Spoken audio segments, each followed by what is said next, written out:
Connection में आज हम बात करेंगे ईज माई ट्रिप के मैनेजमेंट से, जिनसे बात करेंगे कि होटल सेगमेंट में कैसी डिमांड है, बुकिंग से कितना प्रॉफिट हो रहा है और आगे के लिए ग्रोथ और बिजनेस आउटलुक क्या बनते हुए नजर आ रहा है। इन सब पर चर्चा करेंगे। पर आपको बता दें कि हाल फिलहाल एक बेहतरीन तेजी हमें इस काउंटर में देखने को मिली है और ये स्टॉक काफी सुर्खियों में भी रहा था, क्योंकि एक साथ कंपनी ने स्टॉक स्प्लिट भी अनाउंस किया और स्टॉक बोनस भी किया। बोनस 3:1 के रेशियो में हुआ था। हर एक शेयर के बदले आपको 3 शेयर्स मिल रहे थे, जो कि एक बोनस रेशियो था, और फिर उनको स्प्लिट भी किया गया। अहम वजह इसलिए किया जाता है क्योंकि इससे कंपनी की जो लिक्विडिटी है स्टॉक मार्केट में, नंबर ऑफ शेयर्स बढ़ जाते हैं, जिसके चलते लिक्विडिटी के कारण एक स्टॉक में बाउंस देखने को मिलता है। पर आप देखिए, इजी माई ट्रिप का आईपीओ जो जब भी आया था 2019 में, इसका आईपीओ में आते हुए देखा था और उसके बाद देखे तो काफ़ी अच्छी तेज़ी हमने इस काउंटर में आते हुए देखी है। माफ़ कीजिएगा, मार्च 2021 में कंपनी की स्टॉक मार्केट में लिस्टिंग हुई थी, 2008 में इसकी शुरुआत हुई थी। और इसकी कुछ कामकाज के बारे में आपको बताएं तो ऑनलाइन ट्रैवल पोर्टल है इनका, जहां पे ये एयर टिकट्स, साथ ही अगर बात करें तो जितनी होटल बुकिंग्स होती हैं, घरेलू और विदेशी बाजार दोनों में ही इनका कामकाज है, जहां पे 400 से ज़्यादा डोमेस्टिक और इंटरनेशनल एयरलाइंस तक कंपनी की पहुंच है। अगर देखा जाए तो सिर्फ इंडिया ही नहीं, Singapore, Thailand, Philippines, UAE, UK और यूएसए में कंपनी का कार्यकाल है और काफ़ी एक्सपेंशन प्लान्स भी करती हुई नजर आई है। और अगर लिस्टिंग से लेकर बात करें तो निवेशकों को 4.5 गुना, जी हाँ 4.5 गुना का इसने रिटर्न दिया है। और जैसा कि मैं बता रही थी कि बोनस और साथ ही साथ स्टॉक स्प्लिट एक साथ होते हुए देखा है हमने इसमें, तो पिछले एक महीने में 40% से ज़्यादा का भी रिटर्न दिखा चुका है। पर चलिए अब आगे बढ़ते हैं और मैनेजमेंट को जोड़ेंगे और इनसे समझते हैं कि वो किस तरीके से ग्रोथ आउटलुक देख रहे हैं। हमारे साथ ईज माई ट्रिप के को फाउंडर मिस्टर प्रशांत पिट्टी जुड़ चुके हैं। नमस्कार, आपका बहुत बहुत स्वागत है ईटी नाउ स्वदेश पे। सबसे पहले अगर हम बात करें आपके कुछ एक्विजिशंस के, साल 2021 में अक्टूबर, नवंबर, दिसंबर 3 एक्विजिशंस आपने किए हैं, पर साल 2022 थोड़ा सा सुस्त नजर आ रहा है। आप क्या कुछ बता सकते हैं कि आगे चल के इस एक्विजिशन का ट्रेंड हम किस तरीके से देखें? हमने एक्चुअली 2 एक्विजिशंस किए हैं, योलो बस एंड स्प्री होटल्स का। आगे भी हम एक्विजिशंस कंटिन्यू करेंगे। अभी हम 1 दिसंबर को हम बोर्ड मीटिंग में एक एक्विजिशन प्रेजेंट कर रहे हैं। बोर्ड के ऊपर डिपेंड करता है कि बोर्ड उसको कैसे आगे ले जाना चाहता है, बट हमारा फोकस है to continue grow organically and inorganically. Organically हमारी ग्रोथ अच्छी चल रही है। इस पर्टिकुलर क्वार्टर में भी हमने 20% बिजनेस ग्रो किया है। हमारा टोटल बिजनेस 1660 करोड़ का था Q1 में, जो कि Q2 में 1970 करोड़ का हो गया है। तो ऑर्गेनिक ग्रोथ बहुत अच्छी चल रही है और प्रॉफिटेबल हो रही है। हम इनऑर्गेनिकली ग्रो करना चाहते हैं, जिसके लिए हमने 2 एक्विजिशंस पहले किए हैं और अब हम एक और एक्विजिशन प्रेजेंट कर रहे हैं बोर्ड को। कंपनी जो एक्विजिशन का थॉट प्रोसेस रखता है, वो रखता है कि हमें profitable travel related, internet related कंपनियों को ही एक्वायर करना है और कंपनीज ऐसी एक्वायर करनी है जिससे ईज़मा ट्रिप को और उनके पर्टिकुलर ब्रांड को दोनों को ही महत्व मिले, फायदा मिले एक्विजिशन से। ओके, पर प्रशांत जी, जो आपने पहले एक्विजिशंस किए और उनका आपने जिक्र भी किया, जैसे कि स्प्री होटल और योलो बिजनेस, जब इनकी शुरुआत हुई थी ये दोनों ही कंपनीज की, वहां से लेकर अब तक किस तरीके की ग्रोथ इनमें देखने को मिली है, जरा वो बता पाएंगे? स्प्री को हमें एक्वायर किया ऑलमोस्ट अभी 1 साल हो चुका है। स्प्री जब हमने एक्वायर किया था तो उनके पास में 11-12 होटल्स थे। आज उनके पास में 27-28 होटल्स हैं। बिजनेस बहुत अच्छी तरीके से ग्रो कर रहा है स्प्री होटल्स का। अगर आप ईज़मा ट्रिप पे फ्लाइट टिकट बुक करते हैं तो हम स्प्री का बंडल भी बना के कस्टमर्स को देते हैं at very discounted price to stay in the Spree. Spree के पास जनरली 3 स्टार 4 स्टार होटल की प्रॉपर्टीज है और हर क्वार्टर हम एक्सपेक्ट कर रहे हैं 5 से 6 होटल उनके एड अप होते जाएंगे हर क्वार्टर के अंदर। तो बिजनेस प्रॉफिटेबल है, प्रॉफिटेबली ग्रो हो रहा है। स्प्री हर महीने 20 से 30 लाख रुपए का प्रॉफिट बना रहा है कंपनी के लिए। तो we are very happy with that acquisition. हमने काफी कुछ सीखा भी है उस एक्विजिशन से। फिर हमने एक योलो बस का एक्विजिशन किया था। योलो बस बेसिकली मॉडर्नाइज कर रहा है इंडियन बस सिस्टम को।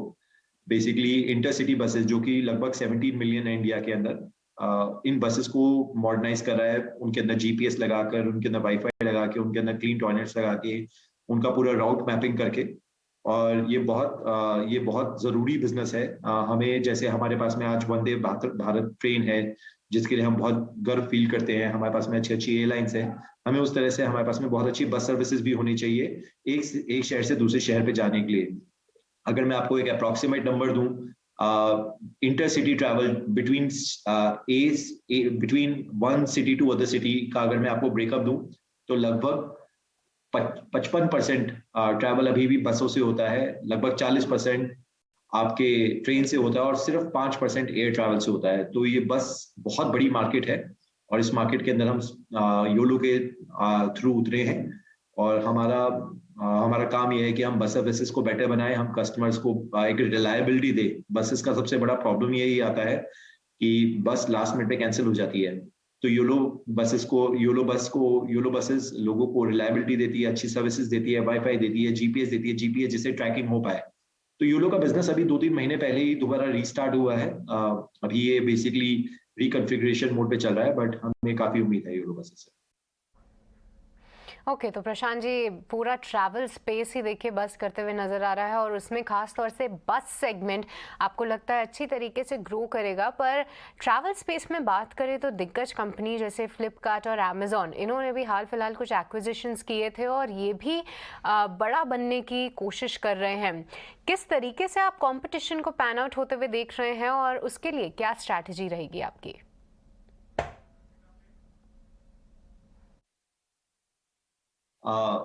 बेसिकली फ्लिपकार्ट और अमेजन एक्चुअली पिछले 5 साल से एयर टिकट की बुकिंग अलाउ करते हैं अपने प्लेटफॉर्म पे, तो ये हमारे लिए नई चीज नहीं है। इनफैक्ट एक्चुअली ईज़मा ट्रिप के लिए कंपटीशन ही कुछ नई चीज नहीं है। हम पिछले 14 साल से एक बहुत हाईली कॉम्पिटिटिव इंडस्ट्री के अंदर ग्रो करते आए हैं, वो भी बूटस्ट्रैप तरीके से।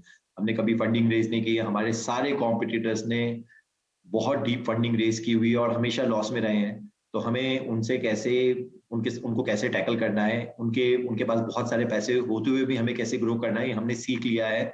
उसी की वजह से हम सेकंड लार्जेस्ट ट्रैवल पोर्टल बन पाए हैं इंडिया के अंदर। और अब तो हमारे पास में बहुत सारे रिसोर्सेज भी हैं। हमारे पास में इतने सारे शेयर होल्डर्स हैं इंडिया के अंदर। We are the only listed OTA in India, जो कि हमारी पूरी मदद कर रहे हैं हमारी ग्रोथ के अंदर। हमारा हमारा वर्चस्व भी बढ़ चुका है, हमारे टोटल बुकिंग्स भी बढ़ते जा रहे हैं, हमारा यूजर बेस भी बढ़ता जा रहा है। तो हमें कंपटीशन से डर नहीं लग रहा है। कंपटीशन इनफैक्ट थोड़ा थोड़ा डी इंटेंसिफाई ही हो रहा है। जी बिल्कुल, और लिस्टिंग के बाद देखिए आपको भी सपोर्ट मिल रहा है और आपकी कंपनी इन्वेस्टर्स को भी काफ़ी खुश कर रही है। 4.5 गुना उनका पैसा बनते हुए नजर आया है। पर अगर बात करें आपके पूरे स्पेस की, तो वहाँ पे हम बहुत सारे प्रमोशंस और डिस्काउंट होते हुए देखते हैं और कई सारी कंपनीज ऐसा कट थ्रोट कॉम्पिटिशन लेके चलती हैं। क्या आगे चल के हम ये बढ़ते हुए देखेंगे और क्या प्रॉफिटेबिलिटी पे, क्योंकि कॉम्पिटिशन बढ़ रहा है, तो इसका कुछ इम्पैक्ट आएगा? 14 साल में हमने एक भी क्वार्टर लॉस में नहीं किया है। तो ईज़मा ट्रिप के खून में है कि हम लॉस मेकिंग कंपनी नहीं बनेंगे, हम प्रॉफिटेबली कंपनी को ग्रो करेंगे। और जब जब पैसे नहीं थे तब भी नहीं थे, और आज कंपनी में थोड़े बहुत पैसे हैं जो हमने प्रॉफिट इकट्ठा किया है over the period of time. तो आगे भी हम प्रॉफिटेबली ग्रो करते रहेंगे। हमारे हिसाब से बिजनेस सिर्फ 2 पर्पसेस के लिए होता है। पहला, to do a very good job for your customers, आप अपनी कस्टमर की लाइफ में कुछ वैल्यू ऐड करो। And second is to do it profitably, जिससे कि आप उसे लॉन्ग टर्म तक कर सको। तो हम वो अपना रुझान कंटिन्यू रखेंगे। डिस्काउंटिंग, हमारे हिसाब से डिस्काउंटिंग इंटेंसिटी एक्चुअली कम होती जा रही है। अब लास्ट ईयर के मुकाबले देखेंगे तो इस साल डिस्काउंटिंग एक्चुअली में कम है, और उसका रीजन भी यही है कि हमारे कॉम्पिटिटर्स को भी समझ में आ चुका है कि उनको भी प्रॉफिटेबल होना अब जरूरी हो गया है। इसलिए डिस्काउंटिंग भी कम होती जा रही है। ओके, बट प्रॉफिटेबिलिटी की बात कर ही रहे हैं प्रशांत जी, तो आपके इंटरनेशनल बिजनेस कब तक प्रॉफिटेबल होने की आप उम्मीद कर रहे हैं, या फिर यूँ कहूँ कि कब तक वो ब्रेक इवन हो जाएगा? इस पे कोई गाइडेंस अगर आप दे पाएँ, और साथ ही एक्सपेंशन प्लान्स क्या रहेंगे इंटरनेशनल मार्केट्स को लेके, किस तरीके का डिमांड हम अभी देख रहे हैं और आगे किस तरीके की उम्मीद की जाए नंबर्स के फ्रंट पे? हमने ईज़मा ट्रिप के ऑफिसेस खोले हैं दुबई के अंदर और लंदन के अंदर, थाईलैंड के अंदर। हमारा इंटरनेशनल एक्सपेंशन काफी अच्छा चल रहा है। देखिए, हमने एक बहुत लो कॉस्ट, बहुत फ्रूगल बिजनेस मॉडल बना रखा है इंडिया के अंदर। हमें अगर मिडल ईस्ट के लोगों को हमने मिडल ईस्ट के लोगों के लिए izmatrip.ae एक वेबसाइट लॉन्च की है, जहाँ पे वो फ्लाइट बुक कर सकते हैं, होटल बुक कर सकते हैं। अरबिक लैंग्वेज के अंदर है, लोकल पेमेंट गेटवे है, जिसको वो यूज करके अपना अपना ट्रैवल कर सकते हैं। उसका हमारा 90% ऑपरेशन इंडिया में ही होता है, उसकी पूरी टेक्नोलॉजी इंडिया में ही है। और जबकि हम वहाँ पे भी कन्वीनियंस फीस चार्ज नहीं कर रहे हैं, जबकि वहाँ पे जो एग्जिस्टिंग प्लेयर्स हैं वो अप टू 2000 रुपीज पर पैसेंजर कन्वीनियंस फीस चार्ज कर रहे हैं। तो जिसकी वजह से because of zero convenience fee हमें वहाँ पे भी बहुत अच्छी ग्रोथ आ रही है। अभी अभी सिर्फ 6 महीने ही हुए हैं मिडल ईस्ट में हमें ऑपरेशन शुरू किए हुए। पहले क्वार्टर हमने टोटल 7 करोड़ का बिजनेस किया था, और अभी लास्ट क्वार्टर हमने 24 करोड़ का बिजनेस किया है। तो बिजनेस में ग्रोथ भी देखने को मिल रही है, और ये विदाउट मार्केटिंग स्पेंड ग्रोथ है। तो बिजनेस में ग्रोथ भी देखने को मिल रही है, और जिससे हमारा प्रूव भी होता है पॉइंट की इज माई ट्रिप शायद दुनिया में एकमात्र ऐसी ओटीए है, ऑनलाइन ट्रैवल एजेंसी है, जो सिर्फ एयरलाइन की कमीशन से, कैंसिलेशन फीस से, जीडीएस के कमीशन से ही अपना काम चला सकती है और प्रॉफिटेबली कंटिन्यू कर सकती है। हमें कन्वीनियंस फीस की शायद जरूरत नहीं है, जिसकी वजह से वो हमें बहुत यूनिक बनाता है, हमें बहुत बड़ा मोड देता है। हमारा ऑपरेशनल स्ट्रक्चर ऐसा है कि हमारे कॉस्ट इतने कंट्रोल में है कि हम बिना कस्टमर से कन्वीनियंस फीस लिए भी प्रॉफिटेबल हो सकते हैं, और ये मोड हमारे लिए पूरी दुनिया में, ये मोड हमें पूरी दुनिया में फैला सकता है। ओके तो काफ़ी पॉजिटिव कमेंट्री जब यहाँ पे हम देखेंगे इंटरनेशनल बिजनेस और साथ ही क्या कुछ फैक्टर्स आपकी ग्रोथ को सपोर्ट करते हुए नज़र आ रहे हैं। पर प्रशांत जी, अब तक हमने देखा कि डिमांड भी अच्छी रहेगी, आगे चल के कॉस्ट भी कंट्रोल में दिखेंगे, एक्सपेंशन प्लान्स भी हैं, पर जिस तरीके से आपके ग्रॉस बुकिंग रेवेन्यूज़ बढ़ रहे हैं, क्या आगे चल के आप मार्केट शेयर और भी ज़्यादा कैप्चर करेंगे? ऐसा कुछ आप टारगेट दे पाएंगे किस नंबर्स के फ्रंट पे? जब ये साल शुरू हुआ था तो हमारा आउटलुक था कि हम इस साल 6,500 करोड़ का जीएमवी तो कर ही लेंगे, लेकिन अब हमने 3,700 करोड़ तो पहले आधे साल में ही कर लिया है। तो हमने ये थोड़ा सा अपना आउटलुक रिवाइज किया है, हम 7,500 तक का करोड़ का टर्नओवर टच करने की सोच रहे हैं। मार्केट शेयर वाइज हमारा जो अभी करंट मार्केट शेयर चल रहा है वो अराउंड 22 to 24% चल रहा है एयरलाइंस की ओटीए स्पेस के अंदर। ये मार्केट शेयर हम अगले 3 साल तक 40 to 45% पे ले जाना चाहते हैं, जिससे हम नंबर 1 ओटीए हो जाएंगे एयर स्पेस के इंडिया के अंदर।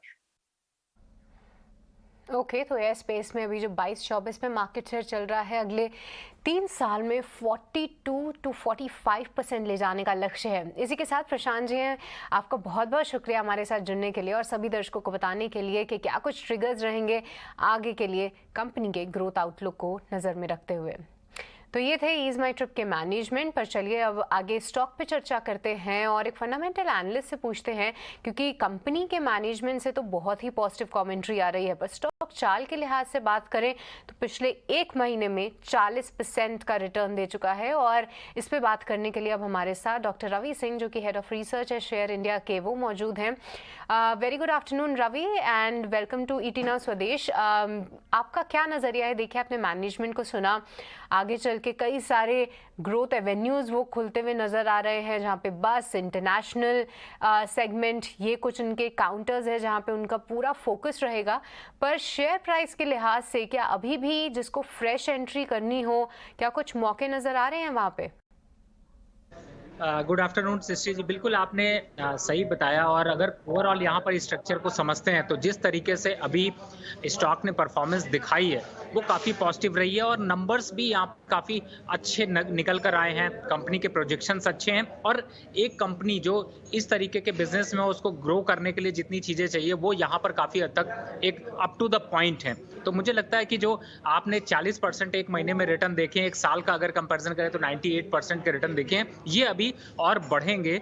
और ये शेयर एक बार 90 से 95 रुपए तक, यानी कि यहाँ से भी 20 से 30% के बीच की रैली आपको दिखा सकता है। तो अभी मोमेंटम बाकी है, तो फ्रेश इन्वेस्टर के लिए भी एक अच्छी अपॉर्चुनिटी है कि वो 68 और 65 के बीच में यहाँ पर बाय करके चलें। अपसाइड टारगेट 90 रुपीज़ का है, और जो शॉर्ट टर्म और मीडियम टर्म के लिए भी निवेश करते हैं उनके लिए भी अच्छे मौके हैं कि वो छोटे स्टॉप लॉस के साथ बड़ा प्रॉफिट कमा सकते हैं। तो अगर आपको देखते हैं तो मुझे लगता है कि जो अगला क्वार्टर है वो कंपनी के लिए पॉजिटिव और होगा। प्रॉफिटेबिलिटी यहाँ पर कांस्टेंट है और प्रॉफिटेबिलिटी बढ़ सकती है, तो इसका पूरा फायदा मिलेगा। तो मुझे लगता है कि 92-95 के टारगेट जल्द अचीव होते हुए नजर आएंगे। तो आप बने रह सकते हैं, फ्रेश बाय कर सकते हैं और पोर्टफोलियो में बड़ा प्रॉफिट ले सकते हैं।